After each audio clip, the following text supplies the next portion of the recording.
Let's look at the question where you need to determine the trajectory after parachutists jump from the plane.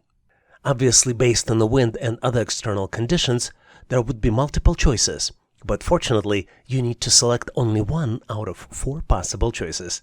Choices A, B, and C. And if none of the choices A, B, and C is correct, you need to select choice D, which would represent neither one.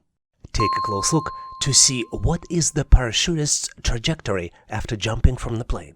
I have full confidence in your skills and knowledge, so I'm moving forward to share with you my version of the answer. And obviously, if you have a better way to solve it, please make sure to post in comments. To better understand the answer, we need to determine what changes from when parachutist is inside the plane and when parachutist jumps from the plane. When parachutist is inside the plane, both the parachutist and the airplane are moving together in the same direction. When parachutist jumps from the plane, there are multiple forces that will determine the trajectory. Number 1 is inertia. According to Newton's first law of motion, the law of inertia, the parachutist will continue moving forward in the direction of the plane. Initially, the parachutist will have the velocity they had inside the plane, but they will slow down over time due to air resistance. Another force that will define the trajectory is the force of gravity. As soon as the parachutist leaves the plane, they will be subject to the force of gravity. Gravity pulls the parachutist downward toward the earth. And the last force that will drive the trajectory would be acceleration due to gravity. Acceleration due to gravity is the force that pulls objects toward the earth. When something is in the air, gravity causes it to fall toward the ground. The acceleration due to gravity is always the same for all objects near the Earth's surface, and it means that objects will fall faster and faster the longer they fall. So let's look closely at what's going to happen after parachutist jumps. After jumping, the parachutist initially maintains the horizontal velocity due to inertia. Once outside the airplane, they accelerate downward due to gravity until they reach terminal velocity. The deployment of the parachute increases air resistance, allowing for controlled descent, allowing parachutists to land safely. The closest answer that describes the solution is choice A. Is this what you got in your answer? If not, please make sure to post your solution and rationale in comments so we can all learn. Let's face it, cracking this particular question is like teaching a giraffe to limber. A tall order, but once you bend your mind around it, the success is a real stretch. This question might be secretly measuring our ability to handle mental acrobatics to deal with unusually looking shapes. Speaking about shapes, you're presented with 4 shapes, and 3 of them are very unusual, and you need to determine which shape has the longest perimeter. Your goal is to select the answer out of 4 possible choices. Choices A, B, C, and D. You feel like you stumbled upon a tough task? Well, you are not alone in this journey. I feel exactly the same way. But whether you're a problem-solving veteran or a newcomer, I believe in your capabilities. Take a moment to reflect, tap into your creativity, and let's tackle this challenge together. Your answer is just waiting to be discovered.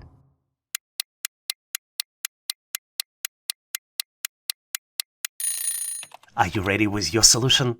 If you need a little help, gear up for the explanation. Together, we will unravel the complexities of this question. I will ask you for a favor though, and specifically to share your thought process in comments. Your insights might hold the key for all of us to learn and improve.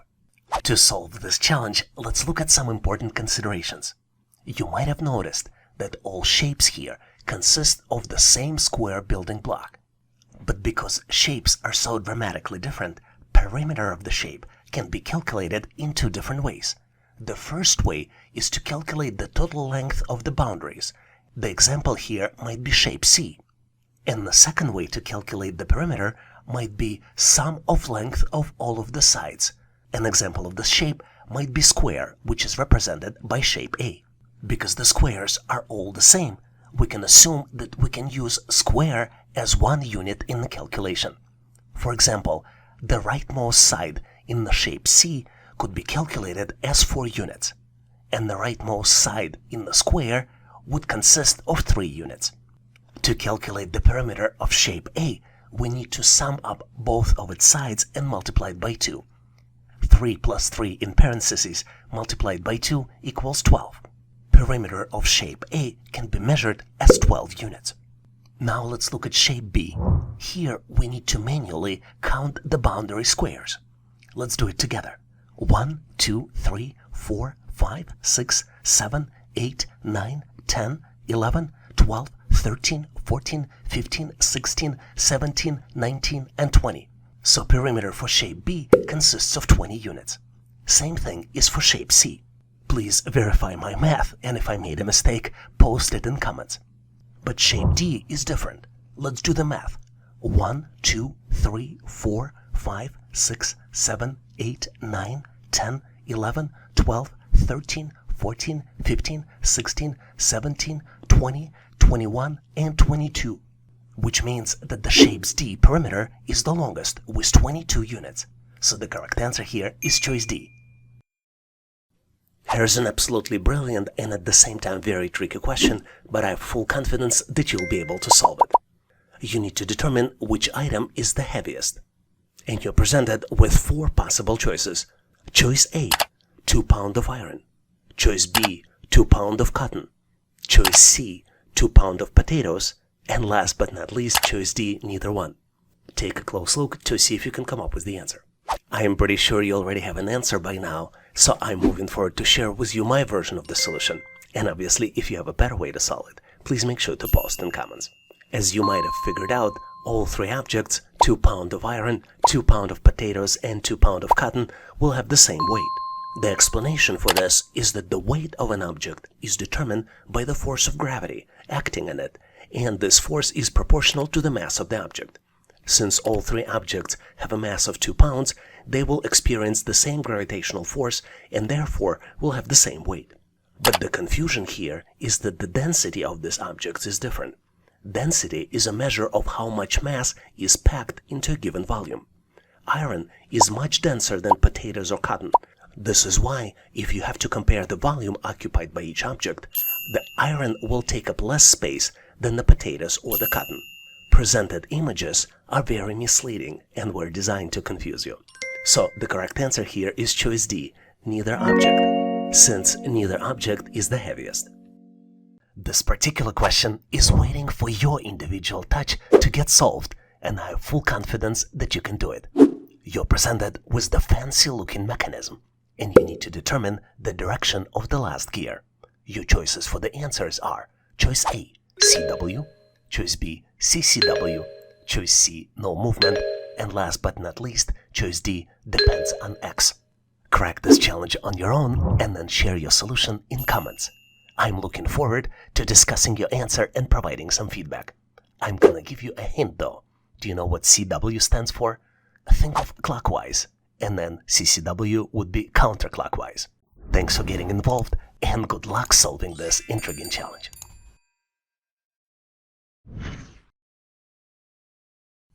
I love this question because it really boosts your IQ and improves your intelligence. You're presented with 3 rows of objects. Each object represents a square and circle inside. You need to select the missing object out of 4 possible choices.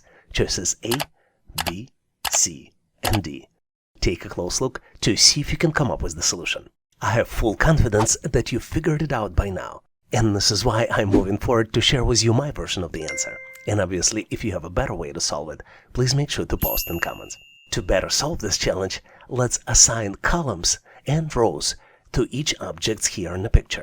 We will have columns A, B, and C, and rows 1, 2, and 3. This would allow us to reference objects better. As you might have guessed, each row describes the pattern of ball bouncing against the wall. Let's start by looking at the object A1. This is where the ball in the upper left corner, and it moves downwards toward the middle of the bottom section. And this is where exactly we see the ball in the object B1. After that, ball bounces and moves upward, and this is how we see it in C1. When ball bounces against the wall, it travels in the direction based on the angle of the initial impact. After the initial impact, the ball will continue moving in the new direction until acted upon by another force, such as hitting another wall or an object. Let's confirm this pattern by looking at the row 2. In the object A2, we see the ball against the left wall. Then it moves toward the bottom wall, and then bounces against the bottom wall, and then moves toward the right wall. Knowing the pattern, we can easily detect the answer now. If you look closely at the picture, the ball in the row 3 moves from the position 1 to the position 2, and then to the position 3. So the correct answer here is choice C. Did you get to the same answer? Or maybe you know the tips how to solve these problems better. Please make sure to post and share them in comments so we can all learn. Here's an amazing question to test your knowledge of mechanical movement of objects. You're presented with the picture of person moving the object, and you need to determine if all objects weigh the same, which one will be easiest to move forward if the same person is pushing with equal force. You need to select one out of 4 possible choices. Choice A, person moving forward a cube. Choice B, person moving forward a hexagon. Choice C, person moving forward a ball. And last but not least is neither one. Take a close look to see if you can come up with the answer. On my end, I'm moving forward to share with you my version of the solution, and obviously if you have a better way to solve it, please make sure to post in comments. Let's analyze all shapes individually to better understand the answer. Let's start with the cube. Cube typically has a symmetrical weight distribution, which can contribute to its stability when moving on the ground. However, due to its edges and corners, a cube can experience higher levels of friction when compared to objects with rounded shapes and will be hard to roll. Most likely way of moving the cube forward would be pushing it, which will create a lot of resistance. Now let's look at the hexagon. Hexagon has 6 sides, and the shape can vary depending upon the specific dimensions and proportions. Compared to a cube, a hexagon generally has fewer edges and corners, which reduces the friction and makes it easier to move on the ground by rolling. Even though it might be easier to move than the cube, the ease of movement will also depend on the specific dimensions and weight distribution of the hexagon. Which brings us to choice C, sphere or ball, which typically has a smooth surface. The absence of edges and corners reduces the contact area with the ground, which results in a lower friction. This makes it easier to move the ball forward by rolling on the ground, compared to objects with edges or corners. This is why choice C is correct. It will have minimum friction and will facilitate smooth movement with minimum resistance. Here's the challenging problem by solving which you will boost your cognitive abilities. You're presented with 5 hints, and using these hints, you need to unlock the code and open the lock. The hints are: in the digits 2, 4, 8, only one digit is correct and well placed. In the digits 8, 4, 5, 2 digits are correct but not correctly placed. In the digits 4, 6, 1, only one digit is correct and it is correctly placed. In the digits 5, 9, 2, only one digit is correct and it is well placed. And last but not least, hint that in the digits 9, 0, 4, none of the digits are correct. To open the lock, you need to process all the hints and select one out of 4 possible choices. Choice A, 518. Choice B, 485.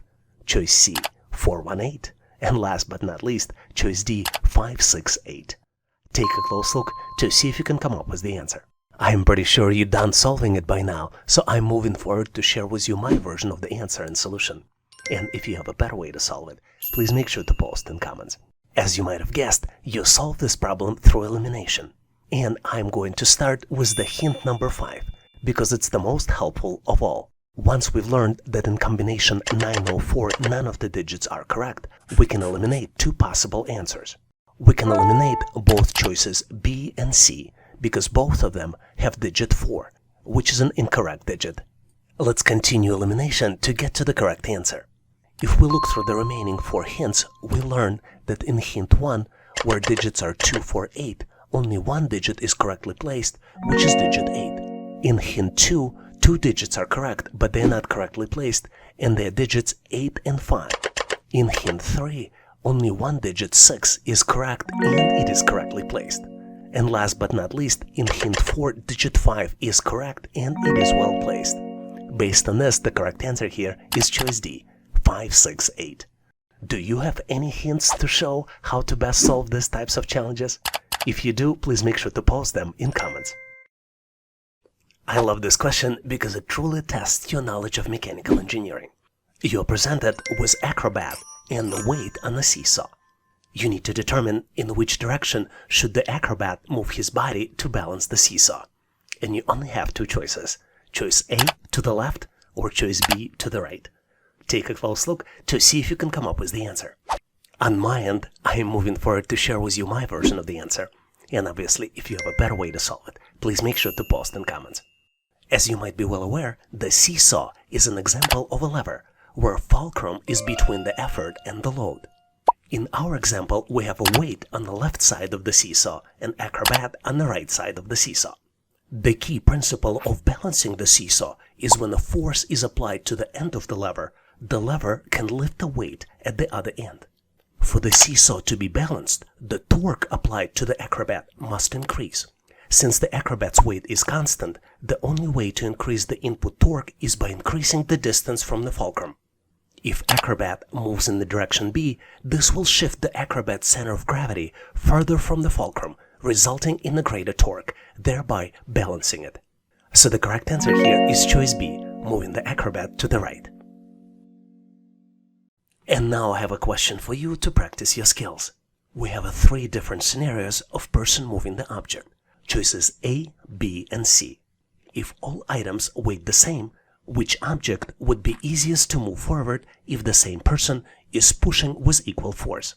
You need to select one out of 4 possible choices. Choices A, B, C, or choice D, neither one. When you solve this challenge, please make sure to post your answer in comments so I can give you my feedback. Thanks for participating and good luck. Here's an amazing problem where you need to exercise your brain and cognitive skills by calculating not just one number, but 2 numbers. You're presented with the scale, and you see that the value of diamond as well as the sum values are missing. And you need to ensure that scale remains balanced by calculating the value of the diamond as well as the sum. And once you've done with your calculations, you need to select out of 4 possible choices. Choice A, values 18 and 96. Choice B, values 12 and 88. Choice C, values 20 and 92. And last but not least, choice D, values 19 and 94. Take a close look, maybe pause this video to see if you can complete the calculations. On my end, I am moving forward to share with you my version of the calculations. And obviously, if you have a better way to solve it, please make sure to post in comments. To solve this challenge, let's look at the picture closely to better understand what we're dealing with. We're presented with the multi-tier scale, and this scale has 4 tiers: Tier 1, Tier 2, Tier 3, and Tier 4. Scale remains in balance because values on the left side and on the right side are equal, and the values are represented by the total of numbers inside of each shape. For example, circle has number 12, hexagon has number 6, triangle has number 3, and square has number 4. Let's look closely at Tier 3 to better understand how this tier remains in balance. As I already mentioned, each tier remains in balance because the numbers are equal on both sides. So on the left of the Tier 3, we have 2 hexagons with total value of 12. On the right of the Tier 3, we have hexagon, which equals number 6, plus 2 triangles, 3 plus 3. So on both sides, the total value is 12.